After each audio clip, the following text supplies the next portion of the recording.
Hello friends, welcome to crazy GK trick. Daily current affairs session में मैं राजा आप सभी का स्वागत करता हूं। आज है तारीख 24 अगस्त 2022 और आज से संबंधित जितनी भी इंपॉर्टेंट करंट अफेयर्स होगी उसे मैं आपके लिए डिस्कस करूंगा। देखिए फ्रेंड्स, ये जो करंट अफेयर है भारत के सभी एग्जाम्स को कवर करेगा। आप डेली पढ़िए, डेली सुनिए और नोट्स भी बनाइए। डेली करंट अफेयर्स की पीडीएफ के लिए आप हमारे रूट एप्लीकेशन को डाउनलोड कर लीजिए। इसका लिंक आपको नीचे डिस्क्रिप्शन बॉक्स में दिया गया है। इसके अलावा फ्रेंड्स, आप डेली क्विज को भी अटेंड कर सकते हैं जो रात को 10 बजे टेलीग्राम में होता है। सुबह पढ़िए और रात को अपना रिवीजन कीजिए। दोस्तों याद रखिए, खोकर पाने का मजा ही कुछ और है, रोकर मुस्कुराने का मजा ही कुछ और है। हार तो जिंदगी का हिस्सा मेरे दोस्त, हारने के बाद जीतने का मजा ही कुछ और है। आप अपने अंदर हमेशा आग को जलाते रहिए, उम्मीद की किरण को हमेशा जलाए रखिए, क्योंकि ये तो एक एग्जाम है जिसे आप क्वालिफाई करने के लिए पढ़ रहे हैं। जीवन में ऐसी बहुत सारी परीक्षाएं होती हैं जहां पर एक उम्मीद सब कुछ बदल देती है, जहां पर एक आपके अंदर आग सब कुछ बदल देता है। देखिए फ्रेंड्स, आज का सबसे पहला इंपॉर्टेंट करंट अफेयर्स आप सभी के सामने आने वाला है। ध्यान से सुनिए और सभी पॉइंट को नोट कीजिए। हाल ही में एशियाई विकास बैंक ने भारत के किस राज्य के लिए 96.3 मिलियन डॉलर का ऋण समझौता किया है? Asian development bank has signed a loan agreement of 96.3 million dollar for which Indian state? तो दोस्तों इसका सही उत्तर है हिमाचल प्रदेश। हिमाचल प्रदेश राज्य के लिए 96.3 मिलियन डॉलर का ऋण समझौता हस्ताक्षर किया गया है एशियाई विकास बैंक के साथ। देखिए ये ऋण जो है ये किस लिए फायदेमंद होगा, किसका उपयोग किया जाएगा?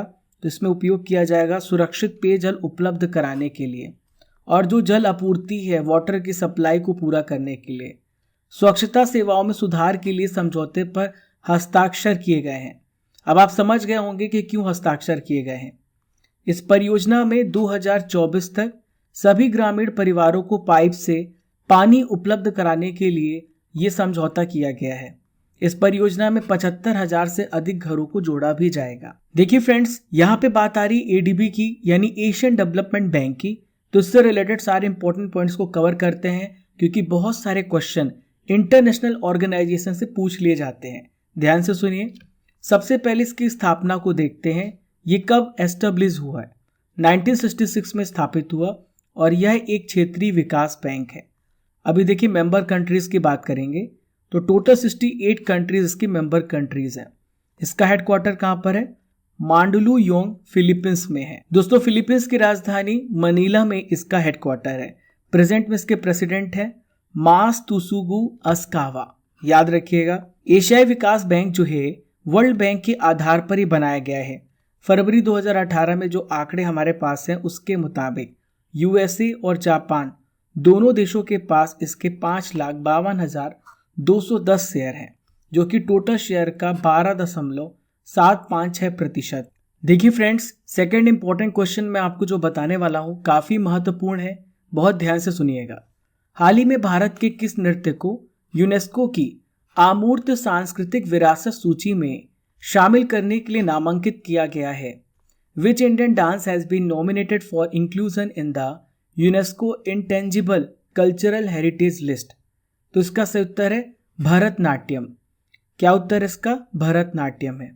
देखिए अभी ये भी बात चल रही है, यूनेस्को की अगली बैठक नवंबर में होने वाली है और ऐसा बोला जा रहा है कि गरबा को भी यूनेस्को की अमूर्त सांस्कृतिक विरासत की सूची में शामिल किया जाएगा।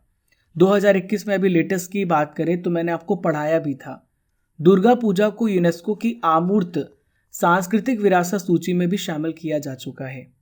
अब तक बात करें 2021 तक भारत के 14 सांस्कृतिक विरासत को इस सूची में शामिल किया जा चुका है।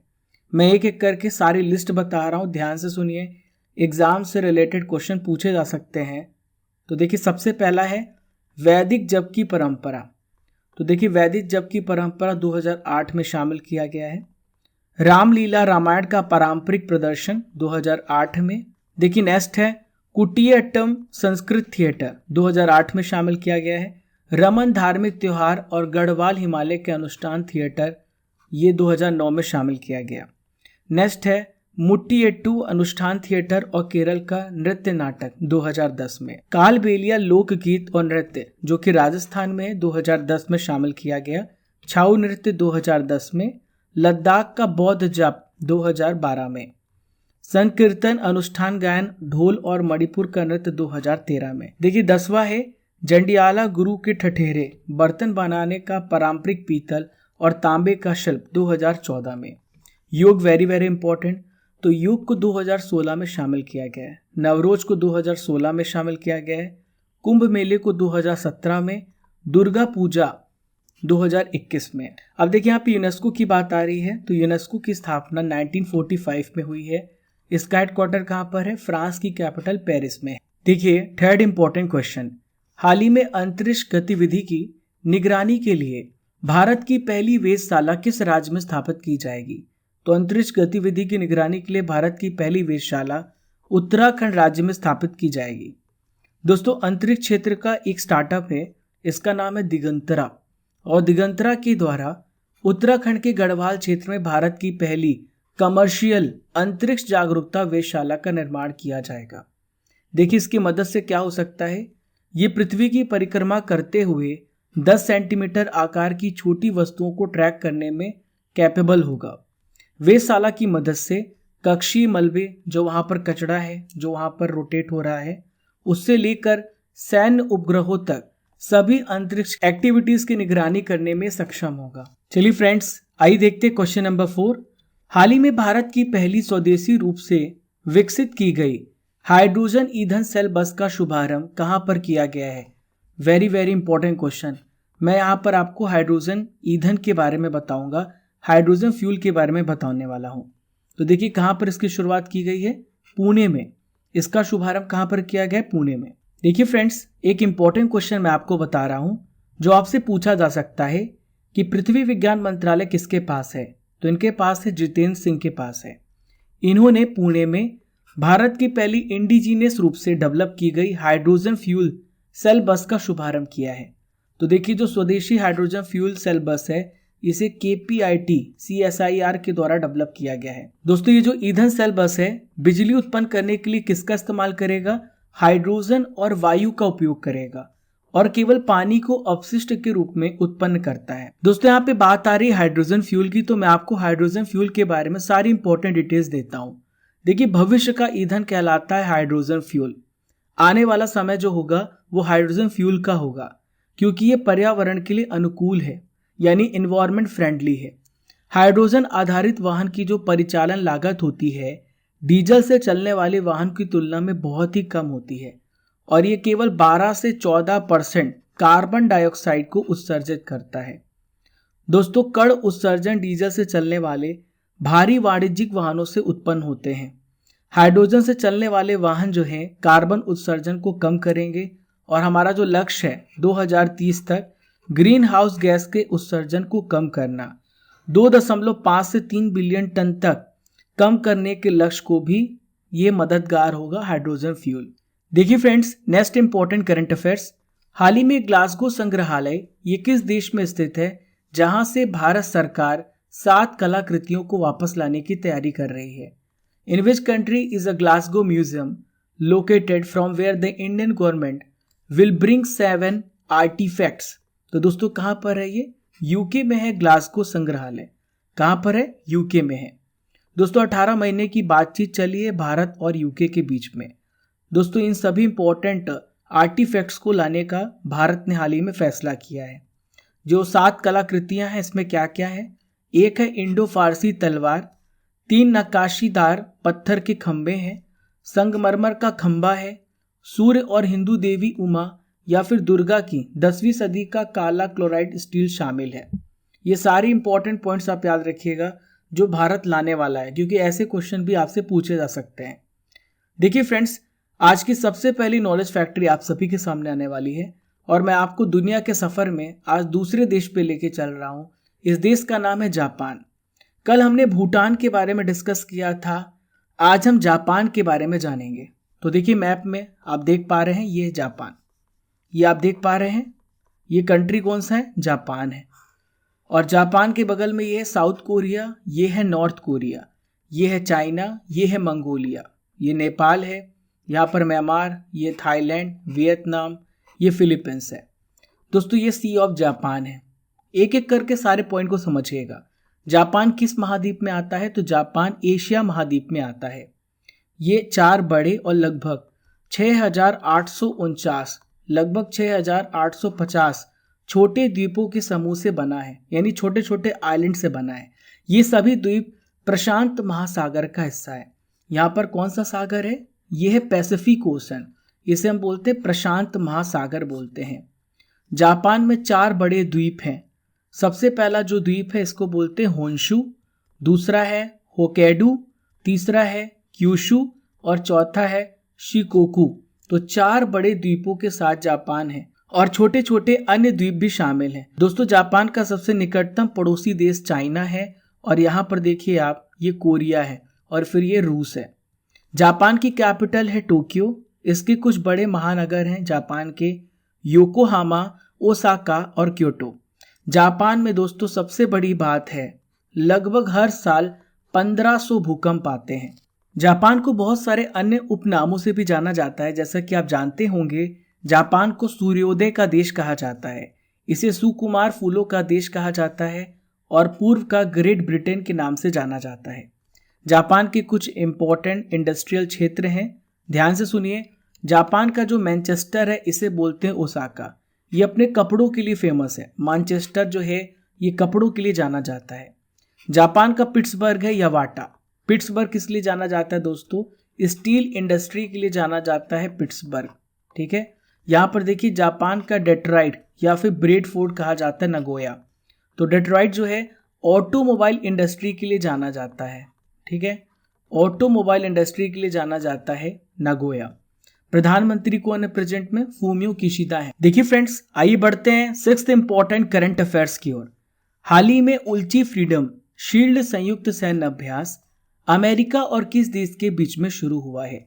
Ulchi freedom shield joint army exercise है started between the US and which country? तो इसका सही उत्तर है यूएस और दक्षिण कोरिया। साउथ कोरिया के बीच में यह अभ्यास शुरू हुआ है, जो कि 22 अगस्त से लेकर 1 सितंबर तक आयोजित किया जाएगा।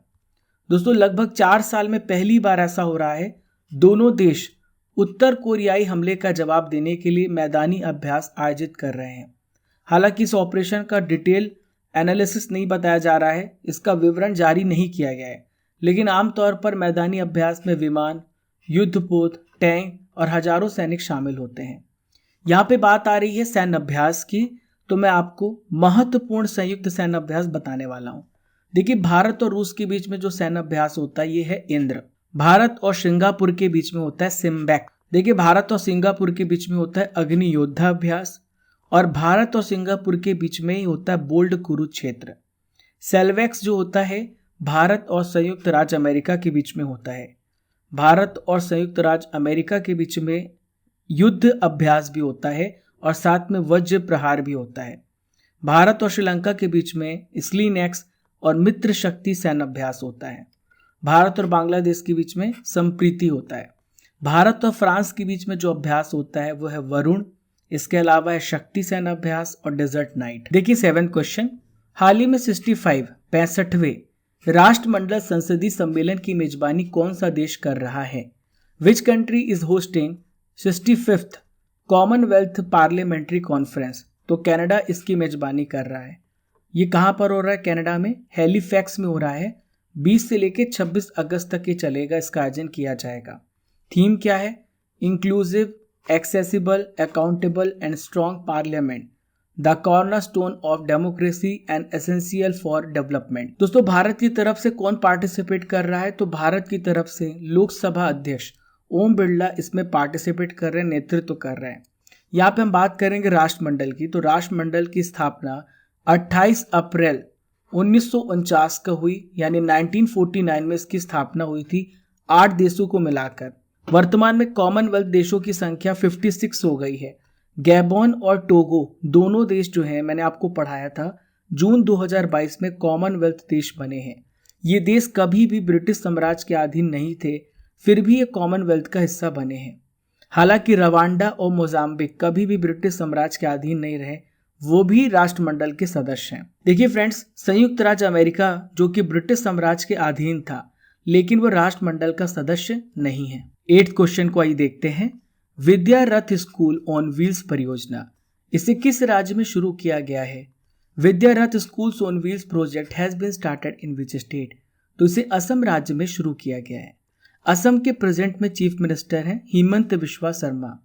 इन्होंने विद्या रथ स्कूल्स ऑन व्हील्स परियोजना की शुरुआत की है। इसका उद्देश्य है समाज के जो आर्थिक रूप से जो सक्षम बच्चे नहीं हैं उन्हें प्रारंभिक शिक्षा प्रदान करना इसका प्रमुख ऑब्जेक्टिव है। ये परियोजना आर्थिक रूप से विकलांग बच्चों को अकादमिक रूप से सशक्त बनाने में सहायक होगी। इस परियोजना के तहत बच्चों को यूनिफॉर्म दिया जाएगा और पाठ्य पुस्तकें और मुफ्त मध्याह्न भोजन उपलब्ध कराया जाएगा। देखिए फ्रेंड्स, क्वेश्चन नंबर 9, हाल ही में विश्व जल सप्ताह 2022 कब से कब तक मनाया जाएगा? मोस्ट इम्पॉर्टेंट करंट अफेयर्स, इसे याद रखिएगा, पूछे जाने की 100% संभावना है। When will the world water week 2022 भी सेलिब्रेटेड? तो हर साल 23 अगस्त से लेके 1 सितंबर तक विश्व जल सप्ताह 2022 मनाया जाएगा। थीम याद रखिएगा, seeing the unseen the value of water. देखिए, सप्ताह को मनाने का उद्देश्य क्या है? जल के मुद्दे, जो जल से रिलेटेड इश्यूज हैं और अंतर्राष्ट्रीय विकास से संबंधित जो चिंताएं हैं उनको दूर करना। दोस्तों, जल बहुत ही उपयोगी है और बहुत ही कम मात्रा में मौजूद है। हम सभी का कर्तव्य है, दायित्व है कि हम जल को बचा करके रखें और जल का किस प्रकार से हम यूटिलाइजेशन कर सकते हैं इस बारे में हमें सोचना चाहिए। देखिए फ्रेंड्स, आज का आखिरी इंपॉर्टेंट करंट अफेयर्स आप सभी के सामने आ गया, ध्यान से सुनिए। हाल ही में समर बनर्जी, इनका संबंध किस क्षेत्र से था या किस खेल से था जिनका हाल ही में निधन हो गया है? ये किस खेल के पूर्व कप्तान थे जिनका हाल ही में निधन हुआ है? तो दोस्तों, इनका संबंध था फुटबॉल खेल से। दोस्तों, भारतीय फुटबॉल के दिग्गज खिलाड़ी थे समर बनर्जी, अभी हमारे बीच में नहीं है। बनर्जी के नेतृत्व में 1956 की भारतीय टीम ने ओलंपिक में अब तक का सर्वश्रेष्ठ प्रदर्शन किया था। तब भारतीय टीम ने कांस्य पदक के लिए हुए प्लेऑफ में बुल्गारिया से 0-3 से हारकर चौथे स्थान पर रही है। इन्होंने खिलाड़ी के तौर पर 2 बार 1953 और 1955 में संतोष ट्रॉफी भी जीती है। देखिए, संतोष ट्रॉफी याद रखिएगा, कई बार क्वेश्चन पूछा जाता है, किस खेल से संबंधित है? इसका संबंध फुटबॉल से है। यहाँ पे हम सेकेंड नॉलेज फैक्ट्री में डिस्कस करेंगे आने वाली खेल प्रतियोगिताओं के बारे में। वेरी वेरी इंपॉर्टेंट, ध्यान से सुनिएगा। हाल ही में 19वां एशियाई खेल कहां पर होगा? 2022 का चीन में होगा, हांगझू में होगा। 20वां एशियाई खेल कहां पर होगा? 2026 में नगोया, जापान में। 22वां राष्ट्रमंडल खेल 2022 कहां पर हुआ? बर्मिंघम, ब्रिटेन में हुआ है, याद रखिएगा। 38वां राष्ट्रीय खेल 2022 मेघालय। 22वां फीफा विश्व कप 2022 कतर में। 23वां फुटबॉल विश्व कप कहां पर होगा? 2026 में अमेरिका, कनाडा, मेक्सिको में होगा। 13वां वनडे क्रिकेट विश्व कप अगले साल भारत में होने वाला है, नेक्स्ट ईयर। 2024 पेरिस, फ्रांस में 33वां ओलंपिक खेल हुआ है। हाल ही में टोक्यो ओलंपिक खेल हुआ था जो कि 32वां ओलंपिक खेल था। 34वां ओलंपिक खेल 2028 में लॉस एंजलिस, अमेरिका में होगा और 2032 का ओलंपिक खेल ऑस्ट्रेलिया में होगा। कहां पर होगा? ऑस्ट्रेलिया में। चलिए फ्रेंड्स, करंट अफेयर्स की रसमलाई मैं आपको खिला देता हूं, यानी 2021 के इंपॉर्टेंट प्रश्नों को मैं आपके लिए डिस्कस करता हूं। विश्व प्रेस स्वतंत्रता दिवस 2021 का विषय क्या है? Information as a public good. Vikramjit Kanwarpal क्या थे जिनका हाल ही में निधन हो गया है? यह एक फिल्म निर्माता थे, ये फिल्म प्रोड्यूसर थे। नेक्स्ट है, चंद्रो तोमर का हाल ही में निधन हो गया, वह किस खेल से जुड़ी थी? इनका संबंध शूटिंग से था। चिल्ड्रंस बुक द बेंच, इसके लेखक कौन है? मेघन मार्कल। विश्व रेड क्रॉस और रेड क्रिसेंट डे हर साल कब मनाया जाता है? 8 मई को मनाया जाता है। देखिए फ्रेंड्स, अब हम 23 अगस्त के इंपॉर्टेंट करंट अफेयर्स का रिवीजन भी कर लेते हैं। 5 बार के विश्व चैंपियन मैग्नस कार्लसन को लगातार तीसरी बार किसने हराया है? रमेश बाबू, प्रज्ञानंद ने। याद रखिएगा, रमेश बाबू, प्रज्ञा आनंद ने। आपको कमेंट बॉक्स में बताना है कि रमेश बाबू, इनका संबंध किस राज्य से है? चंडीगढ़ अंतरराष्ट्रीय हवाई अड्डे का नाम किसके नाम पर रखा जाएगा? भगत सिंह जी के नाम पर। अंतिम पंघाल सोफिया अंडर 20 विश्व कुश्ती चैंपियनशिप में कौन सा मेडल जीता? इन्होंने गोल्ड मेडल जीता है। सैयद सिफ्ते रजी का हाल ही में निधन हो गया, वह किस राज्य के पूर्व राज्यपाल थे? झारखंड के। 5th इंपॉर्टेंट रिवीजन क्वेश्चन, यूरोपीय संघ के उन्नत निगरानी ढांचे से कौन सा देश बाहर हो गया है? तो यह है ग्रीस। मिथिला मखाना किस राज्य से संबंधित हैं जिनका हाल ही में जीआई टैग दिया गया है? तो दोस्तों यह है बिहार। पीएम की सुरक्षा एजेंसी एसपीजी ने किस देसी नस्ल का कुत्ता ट्रायल पर शामिल किया है? तो उसका नाम है मुधोल हाउंड। विश्व वरिष्ठ नागरिक दिवस 2022 कब मनाया गया? 21 अगस्त को। 9th इंपॉर्टेंट रिवीजन क्वेश्चन, देश का कौन सा केंद्र शासित प्रदेश है जो हर घर जल प्रमाणित प्रदेश बना है, यानी केंद्र शासित प्रदेश बना है? यह है Dadar Nagar Haveli and Daman and Diu. पहला हर घर जल प्रमाणित राज्य है गोवा और पहला जिला है बुरहानपुर जो कि एमपी में है।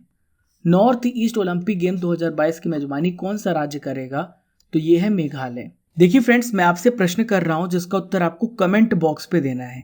तो प्रश्न ये रहा, 13वां वनडे क्रिकेट विश्व कप 2023 कहां पर होने वाला है? इसका उत्तर आपको कमेंट बॉक्स पे बताना है। देखिए फ्रेंड्स, मैं आपको क्यों कहता हूं कि आप हर प्रश्न का उत्तर कमेंट बॉक्स पे बताया करिए, ताकि आपका माइंड अलर्ट रहे और जब आप किसी प्रश्न का उत्तर देते हैं तो आपका माइंड जो है एक्टिवली पार्टिसिपेट करता है और ज़्यादा समय तक याद रखने की क्षमता रखता है। दोस्तों, जब आप पार्टिसिपेट करते हैं सभी चीज़ों में तो आपकी ब्रेन की प्रैक्टिस होती रहती है और आपकी मेमोरी पावर बढ़ती है। इसलिए जो भी मैं कहा करूँ उसे फॉलोअप भी किया करें, क्योंकि ये सारी साइंटिफिक प्रैक्टिसेस हैं। चलिए फ्रेंड्स, ये था 23 अगस्त के इंपॉर्टेंट करंट अफेयर्स का रिवीजन। हमने डेली करंट अफेयर्स में 24 अगस्त के करंट अफेयर्स को भी पढ़ लिया है। दोस्तों, आपका ऑब्जेक्टिव और मेरा ऑब्जेक्टिव है कि हम इस फैमिली को बड़ा करें, ज़्यादा से ज़्यादा लोगों को शेयर करिए ताकि वो भी इसका फ़ायदा उठा सके। यदि प्रत्येक छात्र हर एक दूसरे एक छात्र को शेयर करता है, हम उन छात्रों की मदद कर सकते हैं जिनको डेली करंट अफेयर्स की ज़रूरत है। चलिए फ्रेंड्स, अब चलने का समय हो गया है। पहली बार हमारे चैनल पर आ रहे हैं तो don't forget to subscribe and press the bell icon button and keep liking, keep sharing your channel crazy GK trick. Thank you friends. जय हिंद, जय भारत।